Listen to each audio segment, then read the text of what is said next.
দর্শক, এই হলো ঢাকা বিশ্ববিদ্যালয়ের অধ্যাপক ডক্টর আসিফ নজরুল, যিনি এই মিথ্যা তথ্য দিয়ে বাংলাদেশের সাধারণ মানুষদেরকে বোকা বানিয়ে বিভ্রান্ত করার চেষ্টা করছে, যার বাস্তব প্রমাণ আপনাদের সামনে আমি এখন তুলে ধরছি।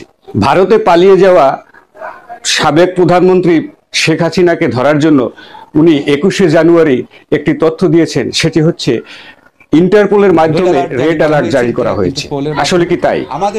ইন্টারপোলের ওয়েবসাইটে গিয়ে আমরা তথ্য উপাত্ত যাচাই করে আমরা দেখেছি সেখানে বাংলাদেশের 63 জনের নামে ইন্টারপোলের রেড অ্যালার্ট জারি হলেও সেখানে কোনো নারীর নাম অন্তর্ভুক্ত নেই এবং শেখ হাসিনার নামে কোনো নারীর নাম অন্তর্ভুক্ত এখানে নেই। বিগত দিনের ইন্টারপোলের নোটিশ যাচাই বাছাই করে আমরা দেখেছি সরকারের পক্ষে কোনো রাজনৈতিক ব্যক্তিকে ইন্টারপোলের রেড অ্যালার্টের মাধ্যমে ধরা সম্ভব নয়। বিগত দিনে 2 জন রাজনৈতিক নেতাকে ইন্টারপোলের মাধ্যমে রেড অ্যালার্ট জারি করার পরেও তাদেরকে ধরা সম্ভব হয়নি। একজন হচ্ছে বিএনপির ভারপ্রাপ্ত ভাইস চেয়ারম্যান তারেক রহমান, অন্যজন হচ্ছে কুমিল্লার মুরাদনগরের সাবেক সংসদ সদস্য কাজী মোফাজ্জল হোসেন কায়কোবাদ। ইন্টারপোলের মাধ্যমে রেড অ্যালার্ট জারি করে 3 বার উদ্যোগ নিয়েও বিগত দিনের সরকার সফল হতে পারেনি। ইন্টারপোল সরাসরি জানিয়ে দেয় কোনো রাজনৈতিক ব্যক্তিকে ধরার জন্য ইন্টারপোল নোটিশ দিতে পারে না। ইন্টারপোল কোনো রাষ্ট্র বা সরকারের এজেন্ডায় কাজ করে না। ডক্টর আসিফ নজরুল আরো একটি ভুল এবং মিথ্যা তথ্য দিয়ে মানুষকে বিভ্রান্ত করেছেন বিগত দিনে। সেটি হলো ভারত সরকারকে শেখ হাসিনাকে ফিরিয়ে আনার জন্য পররাষ্ট্র মন্ত্রণালয় থেকে চিঠি দেওয়া হয়েছে।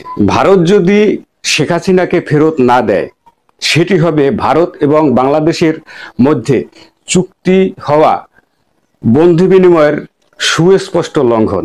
বাংলাদেশ এবং ভারতের এই 2 দেশের ভিতরে যে বন্দি বিনিময় চুক্তি, সেই চুক্তির 6 নম্বর ধারা অনুসারে ভারতের কাছে চিঠি দিয়েছে পররাষ্ট্র মন্ত্রণালয়। তবে সেখানে একটি কিন্তু আছে। কিন্তুটি হচ্ছে চুক্তির 8 নম্বর ধারা।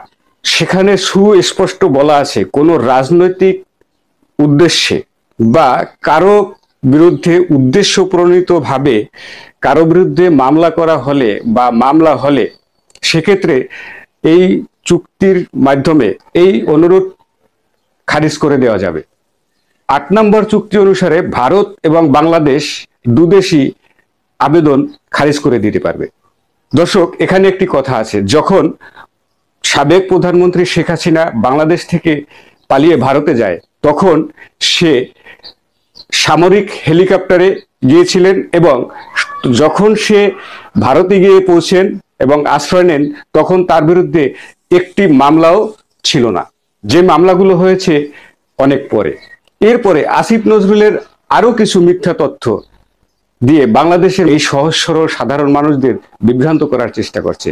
সেটি হচ্ছে ভারতীয় 26 লাখ বাংলাদেশে চাকরি করে, বাংলাদেশের জনগণ বাংলাদেশের যুবকরা চাকরি পায় না, আর ভারতীয় 26 লাখ বাংলাদেশে চাকরি করে। অথচ স্বরাষ্ট্র উপদেষ্টা তিনি 20শে জানুয়ারি স্পষ্ট বলে দিয়েছেন বাংলাদেশে সর্বমোট অবৈধের সংখ্যা 49,266 জন।